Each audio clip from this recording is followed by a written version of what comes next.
முதல் முறையாக 70,000 ரூபாயை கடந்த ஒரு சவரன் தங்கம் விலை 200 ரூபாய் உயர்ந்து 70,160 ரூபாய்க்கு விற்பனை. ஆளுநர் வசம் நிலுவையில் இருந்த 10 மசோதாக்களும் சட்டமனதாக அரசிதழில் வெளியீடு. உச்சநீதிமன்ற உத்தரவை தொடர்ந்து குடியரசுத் தலைவர் அல்லது ஆளுநரின் கையெழுத்து இல்லாமல் முதல் முறையாக அமலுக்கு வந்த சட்டங்கள். ஆளுநர் என்பவர் அரசியல்வாதியாக செயல்படக்கூடாது என உச்சநீதிமன்றம் அட்வைஸ்.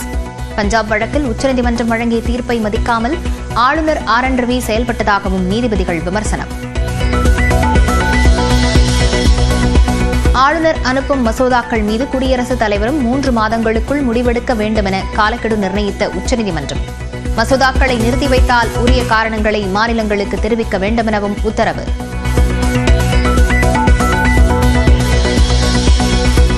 பெண்களை விமர்சிக்கும் வகையில் பேசிய அமைச்சர் பொன்முடியை கண்டித்து அதிமுக மகளிரணி சார்பில் வரும் 16ஆம் தேதி ஆர்ப்பாட்டம்.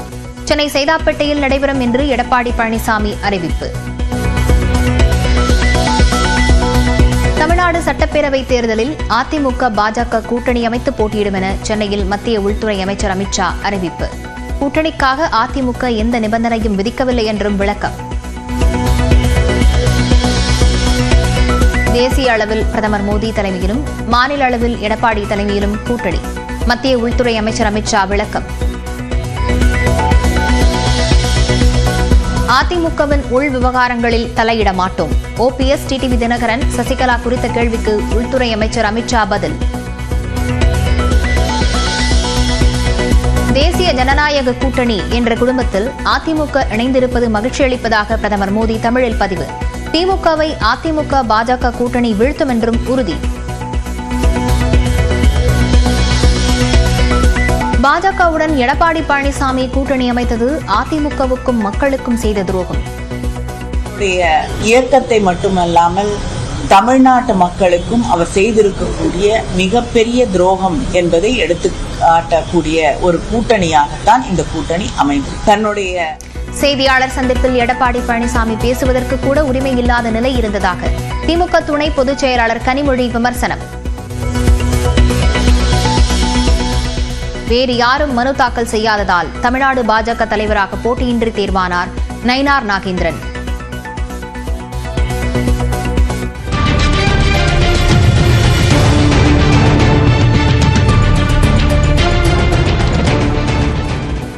இன்று மாலை 4 மணிக்கு ஸ்ரீவாரூர் மண்டபத்தில் நடக்கும் நிகழ்ச்சியில் முறைப்படி அறிவிக்கப்படுகிறார்.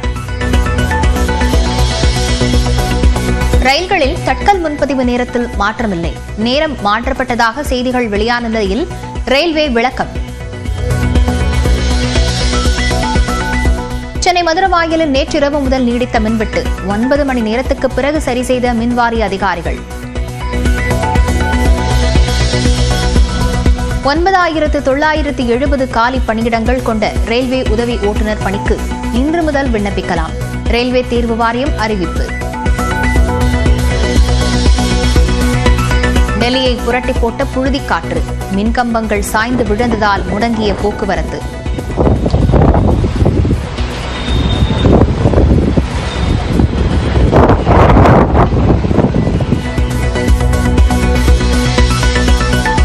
மேற்கு வங்கத்தில் வக்ஃப் திருத்த சட்டத்துக்கு எதிரான போராட்டத்தில் வன்முறை. திரிணாமுல் காங்கிரஸ் எம்பியின் அலுவலகம் சூறையாடப்பட்டதால் பதற்றம்.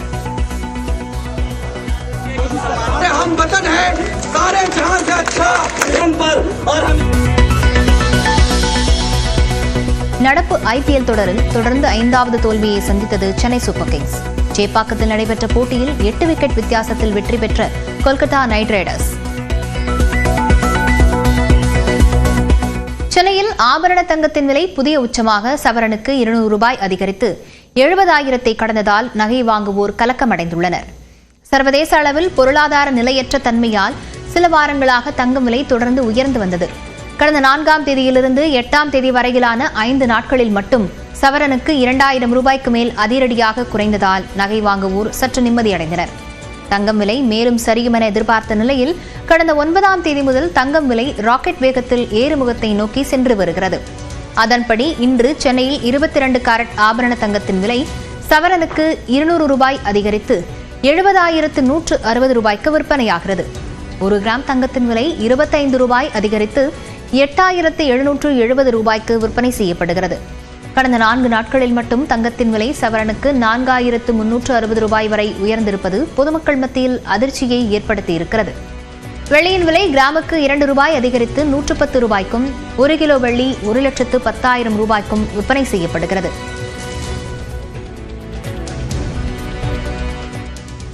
காஞ்சிபுரம் மாவட்டம் ஸ்ரீபெரும்புதூர் அருகே நாய் கடித்து 8ஆம் வகுப்பு மாணவன் உயிரிழந்த சம்பவம் பெரும் பரபரப்பை ஏற்படுத்தியிருக்கிறது. இதுகுறித்த விவரங்களுடன் செய்தியாளர் சந்திரசேகர் இணைந்திருக்கிறார். சந்திரசேகர், எப்படி நடந்தது இந்த சம்பவம்? பெற்றோர் என்ன தெரிவிக்கிறாங்க? நிச்சயமாக காஞ்சிபுரம் மாவட்டம் வடக்கப்பட்டு புதிய காலனி பகுதியைச் சேர்ந்த சிவசங்கர் என்பவன் இளைய மகனான விஸ்வா. இவர் அதே பகுதியில் உள்ள அரசு பள்ளியில் 8ஆம் வகுப்பு படித்து வந்த நிலையில் கடந்த 7ஆம் தேதி அன்று வீட்டின் வாசலில் விளையாடி கொண்டிருந்த போது விஸ்வாவை அப்பகுதியில் இருந்த தெரு நாய்கள் 4க்கும் மேற்பட்ட நாய்கள் ஓடி வந்து சிறுவனை கடித்த நிலையில் அவரது வலது கையில் பெரிதும் காயம் ஏற்பட்டு அருகில் உள்ள மருத்துவமனையில் அனுமதி வீடு திரும்பியுள்ளனர். இந்நிலையில் நேற்று இரவு திடீரென விஸ்வா தலைவலி மற்றும் வயிற்று வலி காரணமாக மிகவும் வலியில் துடித்துள்ள காரணமாக அருகில் இருந்த தனியார் மருத்துவமனையில் அனுமதித்த நிலையில அவர் சிகிச்சை பலனின்றி சிறுவனை உயிரிழந்தார். தகவல் அறிந்து வந்த ஒரகடம் போலீசார் சிறுவனின் பேரத்தை கைப்பற்றி மேல் ஸ்ரீபெரும்புதூர் அரசு மருத்துவமனைக்கு அனுமதித்து ஆய்வு மேற்கொண்ட பொழுது இவர் ஏற்கனவே கடந்த 7ஆம் தேதி நாய் கடித்து இருந்த நிலையில் அதன் காரணமாகவே நோய் தொற்று ஏற்பட்டு இறந்ததாக முதற்கட்ட தகவல் தற்போது வெளியாகி அந்த வடக்குப்பட்டி கிராமம் மட்டும் இல்லாமல் ஸ்ரீபெரும்புதூர் சுற்றியுள்ள பகுதியில் அந்த சிறுவன் நாய் கடித்து இறந்தது தொடர்பாக பெரும் பரபரப்பு ஏற்பட்டு வருகிறது. லாவண்யா, விவரங்களுக்கு நன்றி சந்திரசேகர். சென்னை மதுரவாயலில் நேற்று இரவு முதல் 9 மணி நேரத்திற்கு மேல் மின்வெட்டு நிலவிய நிலையில் பழுதுகள் சரி செய்யப்பட்டு மின் விநியோகம் சீரானது.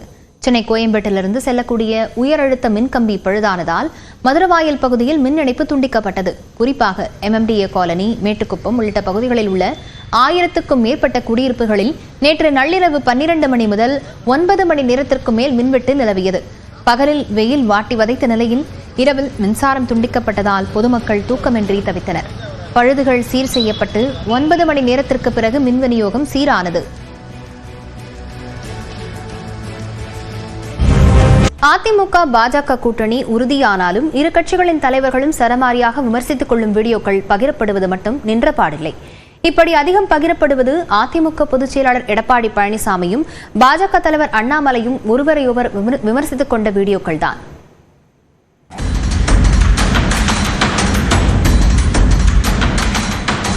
இரண்டாயிரத்தி 23ஆம் ஆண்டின் பிற்பகுதியில் அதிமுக பாஜக கூட்டணி முறிந்தது. இந்நிலையில் அதிமுக தலைவர்களை பார்க்க மக்கள் தயாராக இல்லை என்று அண்ணாமலை சீண்டினார். EPS ரோட் ஷோ போக சொல்லுங்கன்னா எவ்வளவு பேர் வர்றாங்கன்னு பார்ப்போம். இன்னைக்கு தமிழ்நாட்டில் இருக்கக்கூடிய தலைவர்களுக்கு என்னன்னா அவர்கள் வீதியில வந்தா யாரும் பார்ப்பதற்கு மக்கள் தயாராக இல்லை. எடப்பாடி அண்ணங்கிட்ட பிரச்சனை என்னன்னா ஒருத்தர் என்ன சொல்றாங்கன்னு முழுமையா கேட்கறது. நாம் சொல்லி இருப்பது ஓட்டுக்கு பணம் கொடுக்காம கோயம்புத்தூர்ல ஜெயித்து காட்ட முடியும் என்பது நம்முடைய சவால். நீங்க மற்ற கட்சிகளை இதே சவால் விட சொல்லுங்க. இன்னைக்கு பாரதிய ஜனதா கட்சியினுடைய தொண்டன் யாரு கான்ட்ராக்டர் இல்ல, யாருமே ஹைவே கான்ட்ராக்டர். நீங்க சொன்ன கட்சியினுடைய தலைவர் யாரெல்லாம் நிறுத்திருக்காங்க பாருங்க. யாரையெல்லாம் திருச்சியில் நிறுத்திருக்காரு, யாரெல்லாம் இங்கெல்லாம் நிறுத்திருக்காங்க. நாங்கள் சொல்லக்கூடிய மாற்று அரசியல் என்ன? எடப்பாடி என்ன டீ குடிக்கணும்னா கூட யார்ட்டையோ பணம் வாங்கி தான் டீ குடிப்பாராட்டிருக்கு. அதனாலதான் டீ குடிக்கிறது எக்ஸாம்பிளா கொடுக்குறாங்க. நாங்க அப்படி இல்ல, டீ குடிக்கணும்னா கூட சொந்த காசுல டீ குடிப்போம். அதிமுக பொதுச் செயலாளர் எடப்பாடி பழனிசாமியோ அனைவரும் பேசியே அண்ணாமலையை பெரிய ஆளாக்குவதாக பதிலடி கொடுத்தார். ஏங்க அவரை பத்தியே பேசிட்டு இப்படி பேசிதான் அவர் பெருசாரு. நீங்க அவரை பத்தியே பேச வேண்டாம். மத்தியில் ஆட்சியில் இருக்கக்கூடிய ஒரு கட்சியின் மாநில தலைவராக அண்ணாமலை என்ன திட்டத்தை தமிழ்நாட்டுக்கு பெற்று தந்தார் என்றும் எடப்பாடி பழனிசாமி கேள்வி எழுப்பினார். தினந்தோறும் பேட்டி கொடுத்துக் கொண்டிருக்கிறார். பேட்டியிலே தன்னை அடையாளப்படுத்திக் கொண்டிருக்கின்றார். அவர் பாரதிய ஜனதா கட்சியினுடைய மாநில தலைவராக வந்த பொழுது என்ன புதிய திட்டத்தை மத்திய அரசின் மூலமாக தமிழ்நாட்டு மக்களுக்கு பெற்றுத் தந்திருக்கின்றார். ஆனால் எடப்பாடி பழனிசாமி ஒரு நம்பிக்கை துரோகி என்று அண்ணாமலை காட்டமாக விமர்சித்தார். நம்பிக்கை துரோகி அப்படிங்கிற பேர் ஒருத்தருக்கு பொருந்தும் அப்படின்னா அது எடப்பாடி பழனிசாமி நம்பிக்கை துரோகி. ஆனால் எடப்பாடி பழனிசாமி அவர்கள் கண்ணாடி எடுத்து ஒரு முகத்தை நல்லா பார்த்துக்கணும். அதிமுகவினுடைய பொதுச் செயலராக எப்படி இருக்க வேண்டும் என்று கண்ணாடி எடப்பாடி பழனிசாமி அவர்களுக்கு அறிவுரை சொல்லும். இதற்கு பதிலடி கொடுத்த எடப்பாடி பழனிசாமி துரோகியின் மொத்த உருவமே அண்ணாமலை தான் என்று சீண்டினார். துரோகியினுடைய மொத்த உருவமே திரு அண்ணாமலை தான். இவர் கட்சி தலைவருக்கே பொருத்தமில்லாதவர். நாங்கள்லாம் 50 ஆண்டு காலம் இந்த கட்சியில் உழைச்சு தான் இந்த பதவிக்கு வந்திருக்கோம். அவராட்டம் அப்பாயின்மெண்ட் பதவி கிடையாது. இந்நிலையில் சிலுவம்பாளையம் பகுதியில் நடைபெற்ற கொலை சம்பவத்தை குறிப்பிட்டு எடப்பாடி பழனிசாமியை அண்ணாமலை வறுத்தெடுத்தார். அண்ணன் எடப்பாடி பழனிசாமி அவர்களே, உங்க ஊர் சிலுவம்பாளையத்தில் ஒரு மர்டர் நடந்தது. பங்காளிகளுக்குள்ள சண்டையில் ஒருவர் கொலை செய்யப்பட்டார். கொலை செய்யப்பட்ட பிறகு அதே சிலுவம்பாளையத்தில் ஒருத்தர் கைது செய்யப்பட்டார். இன்னைக்கு திமுக இருக்கக்கூடிய மூத்த அமைச்சர், அன்னைக்கு அதிமுகவுடைய அமைச்சர், அவர் கையை காலை பிடித்து அந்த வழக்கை முடித்துவிட்டு வெளியே வந்து சிலுவம்பாளையம் பஞ்சாயத்து தேர்தலில் நின்று தோர்த்த மனிதர் நீங்கள். ஆனால் தயவு செய்து எனக்கு நேர்மையை பற்றி, நாணயத்தை பற்றி எனக்கு நீங்கள் பாடம் எடுக்க வேண்டாம். ஆனால் மைக் கிடைத்தால் போதும் பொய் எதையாவது பேசுவார் என அண்ணாமலையை போகிற போக்கில் எடப்பாடி பழனிசாமி விமர்சித்தார். இன்னைக்கு மைக் கிடைச்சா போதும், எந்த அளவுக்கு பொய் பேசணுமோ அந்த அளவுக்கு பொய் பேசுகின்ற ஒருவர் தான் இன்னைக்கு பாரதிய ஜனதா கட்சியுடைய தலைவர். இந்த மைக்கு கண்டா அவருக்கு ஒரு வியாதி மாதிரி. மைக்கு கண்டா உடனடியாக பேட்டி கொடுப்பார். விமானத்தில் ஏறும்போது ஒரு பேட்டி கொடுப்பார், இறங்கும்போது ஒரு பேட்டி கொடுப்பார். இந்நிலையில் எடப்பாடி பழனிசாமியை எப்போதும் தாம் தலைவராக ஏற்றுக்கொண்டதே இல்லை என்று அண்ணாமலை ஆக்ரோஷமாக பேசினார். மோடி அவர்கள் வேட்புமனு தாக்கல் செய்ய போறாங்க. எல்லா முதலமைச்சர்களும், கூட்டணி கட்சியினுடைய முதலமைச்சர்களும் அங்க போறாங்க. நீங்களும் வாங்க, நான் போலாம். அதற்கு எடப்பாடி பழனிசாமி சொன்ன பதில் என்னன்னா, தோற்க போகிற மோடிக்காக நான் எதற்கு வாரணாசிக்கு வர வேண்டும் என்று சொன்ன பதில். இல்லை என்று எடப்பாடி பழனிசாமி சொல்லட்டும்.